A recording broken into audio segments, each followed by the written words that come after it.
Hello friends, ये हमारा नाबार्ड का सिलेबस और लास्ट वीडियो में हमने कवर किया था government schemes on poverty and employment generation का सेट 7। इस वीडियो में हम सेट 8 कवर करेंगे, जहां हम पब्लिक डिस्ट्रीब्यूशन सिस्टम के बारे में पढ़ेंगे। ये सिस्टम एग्रीकल्चर और रूरल डेवलपमेंट के लिए बहुत इंपॉर्टेंट रोल प्ले करता है, इसलिए नो डाउट नाबार्ड के लिए हमें इसे डिटेल में पढ़ना पड़ेगा। सो चलिए स्टार्ट करते हैं।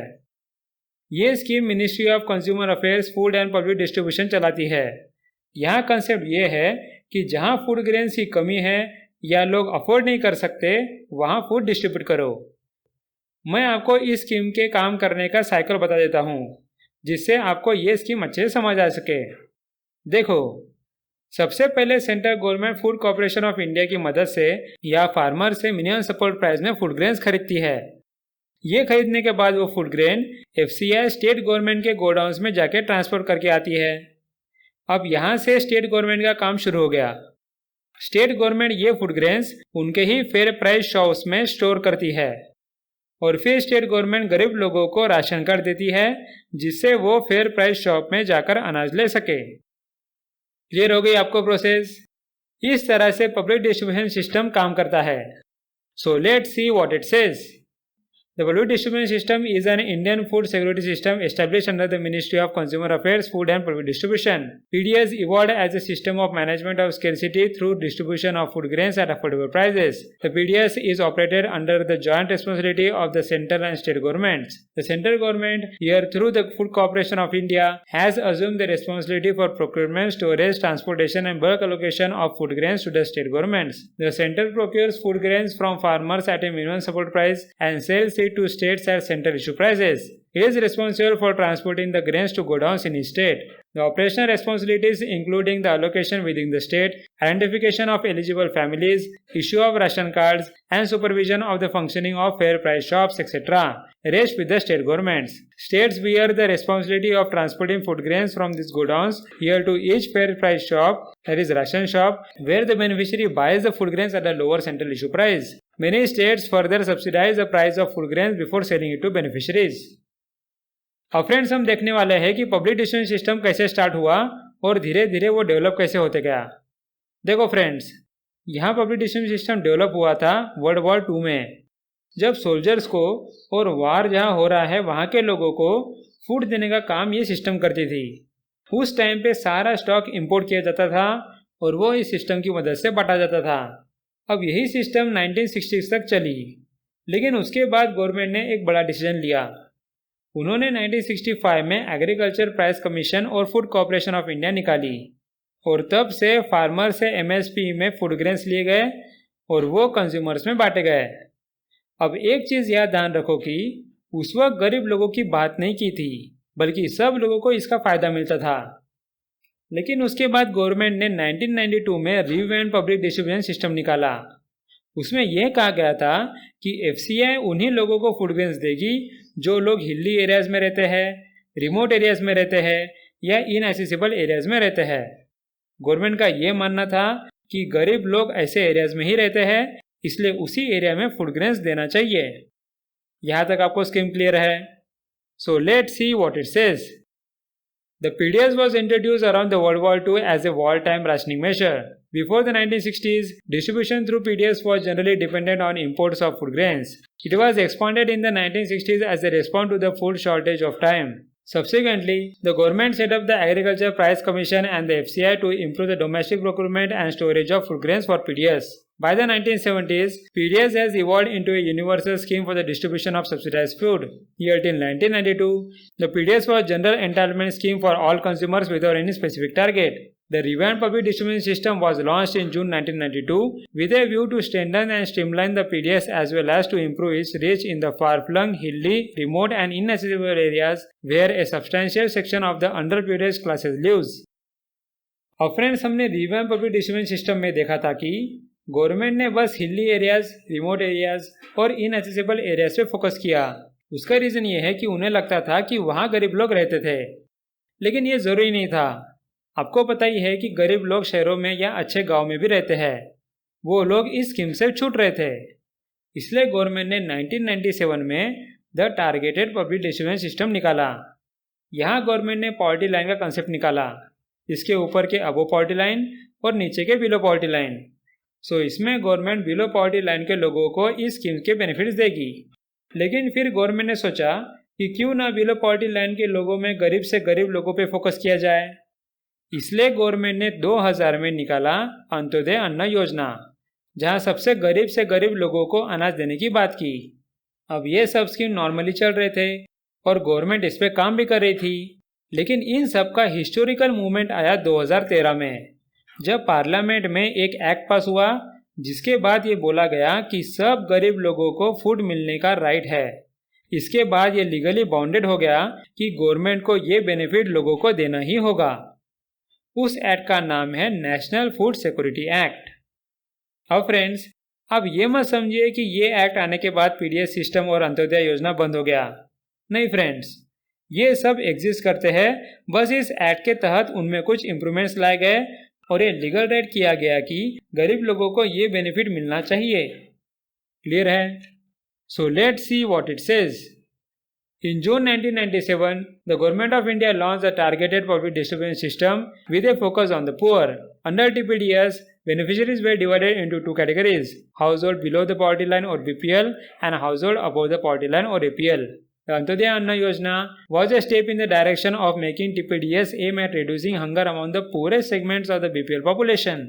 A national sample survey exercise pointed towards the fact that about 5% of the total population in the country sleeps without 2 square meals a day.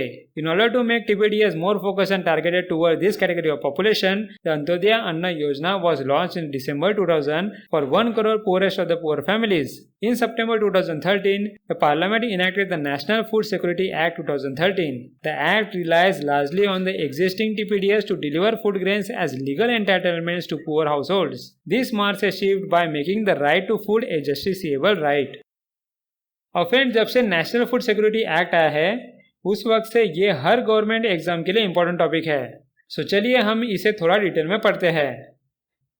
अब यहाँ मैंने आपको पहले बता दिया है कि गरीब लोगों को फूड ग्रेन्स देना ये गवर्नमेंट के लिए लीगली एंटाइटल्ड है। सो इस स्कीम से गवर्नमेंट रूरल एरिया का 75% कवर करती है और अर्बन एरिया का 50% कवर करती है, जिससे इंडिया के पॉपुलेशन का 2/3 कवर हो जाता है। यहाँ 2 तरह के हाउस होल्ड्स पे फोकस किया है, एक प्रायोरिटी हाउस होल्ड्स और दूसरा अंत्योदय अन्न योजना हाउस होल्ड्स। इन्हें कोर्स ग्रेन 1 रुपये में मिलते हैं, देन व्हीट 2 रुपये में और राइस 3 रुपये में, और हर एक हाउस होल्ड को 35 किलोग्राम फूड ग्रेन्स मिलेगा। यहाँ तक क्लियर है? So let's see what it says. The National Food Security Act 2013, which was passed on July 5, 2013, represents a paradigm shift in the aspects of the food security, moving away from the welfare-based approach to one based on rights. Up to 75% of the rural population, as well as 50% of the urban population, are legally entitled to receive subsidized food grains here through the targeted public distribution system, according to the Act. So therefore, the Act covers almost 2/3 of the population in order to provide them with heavily subsidized food grains. The National Food Security Act of 2013 is being implemented through all of the India states and union territories. Beneficiaries under the National Food Security Act fall into 2 categories: priority households and Antyodaya Anna Yojana households, each of which is entitled to 35 kg of food grains each month, 5 kg per person per month. The coarse grain costs ₹1 per kilogram, wheat costs ₹2 per kilogram, and rice costs ₹3 per kilogram. और friends, national food security act में एक नई चीज़ की बात की, उसे समझ लेते हैं। हमें पता है कि पब्लिक डिस्ट्रीब्यूशन सिस्टम कैसे चलता है। हम एमएसपी में फार्मर से फूड ग्रेन्स खरीदते हैं, फिर हम उसे बड़े गोडाउन में स्टोर करके रखते हैं और फिर उसे फेयर प्राइस शॉप में ट्रांसपोर्ट करते हैं, जहां एक डीलर सबको राशन देता है। इन सब प्रोसेस में बहुत खर्चा लग जाता है फ्रेंड्स। साथ ही ये देखा गया है कि इस प्रोसेस में करप्शन या लीकेज बहुत होता है। सो इस सिस्टम में ये बोला गया है कि क्यों ना हम ऐसा सिस्टम निकालें कि जहां राशन कार्ड होल्डर्स के अकाउंट में पैसे भेजे जाए और वो अपनी मर्जी से जो फूड ग्रेन चाहिए वो खरीद सके, राइट? अब ये रिफॉर्म लाने का सोच रहे हैं, लेकिन उसके भी बहुत प्रॉब्लम्स है और वो एक बड़ा प्रोजेक्ट है। सो शायद आगे जाके डायरेक्ट बेनिफिट ट्रांसफर सिस्टम इसमें ला सकते हैं। So let's see what it says. The National Food Security Act 2030 provides for reforms in the TPDS, including schemes such as cash transfer for provisioning of food entitlements. The direct benefit transfer aims to reduce the need for huge physical movement of food grains, then provide great autonomy to beneficiaries to choose their consumption basket, then enhance dietary diversity, reduce leakages, facilitate better targeting, promote financial inclusion. और friend, national food security act में क्या क्या include किया गया है वो देख लेते हैं। मैंने आपको पहले ही बताया कि इसमें पब्लिक डिस्ट्रीब्यूशन सिस्टम इंक्लूडेड है। नेक्स्ट, इसमें mid day meal scheme included किया है, जहां बच्चों को फ्री में न्यूट्रिशियस फूड दिया जाता है। फिर इंटीग्रेटेड चाइल्ड डेवलपमेंट सर्विसेज भी इंक्लूडेड है, जहां लैक्टेटिंग और प्रेग्नेंट महिला को 6,000 देने की बात की गई है। और साथ ही इसमें यह भी बताया है कि किसी भी घर में राशन कार्ड की हेड एक महिला होनी चाहिए, इससे महिला का एम्पावरमेंट होगा। So let's see what it says. The schemes such as the midday meal scheme, the public distribution system, and the integrated child development services are included under the Act. The Act ensures the nutritional support to women and children.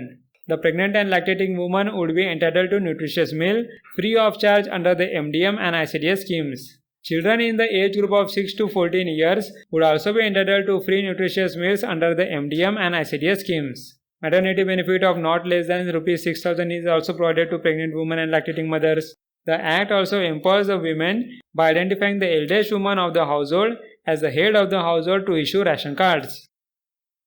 Next friends, आप मुझे ये बताओ कि government को पता कैसे लगता है कि फूड कॉर्पोरेशन ऑफ इंडिया ने किस स्टेट को कितना फूड ग्रेन्स भेजना चाहिए। सो ये जान लो कि नेशनल सैंपल सर्वे ऑफिस ने 2011 में हाउस होल्ड एक्सपेंडिचर कंजम्पशन सर्वे निकाला था। उसके बेसिस पे नीति आयोग डिसाइड करता है कि कौन से स्टेट को कितना फूड ग्रेन भेजना चाहिए। लेकिन फ्रेंड्स, अगर हमने फूड ग्रेन भेज दिया और राशन कार्ड होल्डर को फूड ग्रेन मिलना चाहिए वो नहीं मिला, फिर क्या होगा? डोंट वरी, अगर फूड ग्रेन नहीं मिला तो उन्हें फूड सिक्योरिटी अलाउंस का प्रोविजन है। So the major feature of the act are described below. First is coverage. The state-wise coverage was determined by the NITI Aayog based on the 2011-12 Household Consumption Expenditure Survey of NSSO. Then there is a provision of a food security allowance to the beneficiaries in the event of non-supply of food grains. अब friends, हम देखेंगे कि national food security act के फायदे क्या क्या होते हैं। सबसे पहली बात तो लोगों को अफोर्डेबल प्राइस में फूड ग्रेन्स मिलते हैं। नेक्स्ट, फूड ग्रेन्स के सरप्लस एरिया से डिफिसिट एरिया में फूड ग्रेन शिफ्ट कर सकते हैं। यहाँ मिनिमम सपोर्ट प्राइस का सिस्टम होने की वजह से यहाँ फार्मर्स भी जोरों से फूड ग्रेन का प्रोडक्शन करते हैं। और अगर किसी साल फूड प्रोडक्शन कम हो रहा है तो हम पिछले साल का फूड ग्रेन का स्टॉक उस साल में यूज़ कर सकते हैं। सो ये सब फायदे हैं इस स्कीम के। So it helps in ensuring the food and nutritional security of the nation. Then it has helped in stabilizing the food prices and making food available to the poor at affordable prices. Then it maintains the buffer stock of food grains in the warehouse so that the flow of food remain active even during the period of less agricultural food production. It has helped in redistribution of grains by supplying the food from surplus regions of the country to deficit regions. Then the system of minimum support price and procurement has contributed to the increase in food grain production. Friends, ये act तो बहुत अच्छा है और यह सबको इसके फायदे हो सकते हैं, लेकिन इसे इम्प्लीमेंट करने में बहुत सारे इश्यूज है। सबसे पहला तो आइडेंटिफिकेशन ऑफ बेनिफिशियरीज। ऐसा बहुत बार देखा गया है कि राशन कार्ड डिस्ट्रीब्यूट करते वक्त गरीब से गरीब लोग छूट जाते हैं और अच्छे घर वालों को राशन कार्ड मिल जाता है, जो कि नहीं होना चाहिए। So the studies have shown that the targeting mechanisms such as the TPDS are prone to large inclusion and exclusion errors. This implies that entitled beneficiaries are not getting food grains while those that are ineligible are getting undue benefits. Next है leakage of food grains. ये बहुत बार देखा गया है कि कभी कभी food grains godown और फेयर प्राइस शॉप से गायब हो जाता है। एक बार तो प्लानिंग कमीशन को ये पता लग गया था कि 36% फूड ग्रेन्स का लीकेज हो रहा है। So the TPDS suffers from the large leakage of food grains during the transportation to and from ration shop into the open market. In an evaluation of TPDS, the erstwhile Planning Commission found 36% leakage of PDS rice and wheat at all India level. Next है issues with storage. अब friends, FCI food grain खरीदने के बाद store करती है, लेकिन इतना storage facility नहीं है कि उसे रख सके। इसलिए कभी कभी तो वो फूड ग्रेन स्टोरेज फैसिलिटी के बाहर ही रख देते हैं और बाद में बारिश वगैरह की वजह से वो सड़ जाता है। इसलिए यहाँ स्टोरेज फैसिलिटी रखना बहुत ज़रूरी है। So a performance audit by the CAG has revealed a serious shortfall in the government storage facility. Given the increasing procurement and incidence of rotten food grains, the lack of adequate coverage storage is bound to be a cause for concern. Next issue है minimum support price. अब आप सोचोगे कि minimum support price का क्या issue हो सकता है। यहाँ ये समझो कि मिनिमम सपोर्ट प्राइस की वजह से यहाँ फार्मर्स बस वीट और राइस की खेती करते हैं और बाकी चीज़ें उगाते ही नहीं, जिससे बाकी फूड पाउडर्स का प्रोडक्शन उतना नहीं हो पाता। अब MSP की वजह से तो वीट और राइस का प्राइस कम हो जाता है, लेकिन बाकी फूड पाउडर्स की प्राइस बढ़ जाती है। समझ रहे हो? So the provision of the minimum support price has encouraged the farmers to divert land from production of coarse grains that are consumed by the poor to rice and wheat, and thus discourage the crop diversification. This increases the prices of other food products. और last है environmental issues. ये तो आपको मालूम ही होगा कि rice की खेती करने में कितना पानी लगता है, जिससे ग्राउंड वाटर लेवल कितना नीचे ही चला जाता है, राइट। साथ ही ज़्यादा प्रोडक्शन निकालने के चलते फर्टिलाइजर्स भी बहुत यूज होता है, जिससे सॉइल और वाटर दोनों डिग्रेड होते हैं। So the overemphasis on attaining self-sufficiency and a surplus in food grains, which are water-intensive, has been found to be environmentally unsustainable.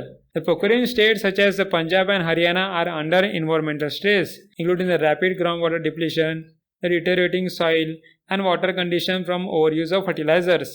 It was found that due to cultivation of rice in northwest India, the water table went down by 33 cm per year during 2002 or 2008. So friends, यहाँ हमारा national food security act cover हो गया और उसी के साथ हमारा government schemes on poverty and employment generation का सेट 8 कवर हुआ। So thanks for watching and meet you in the next video.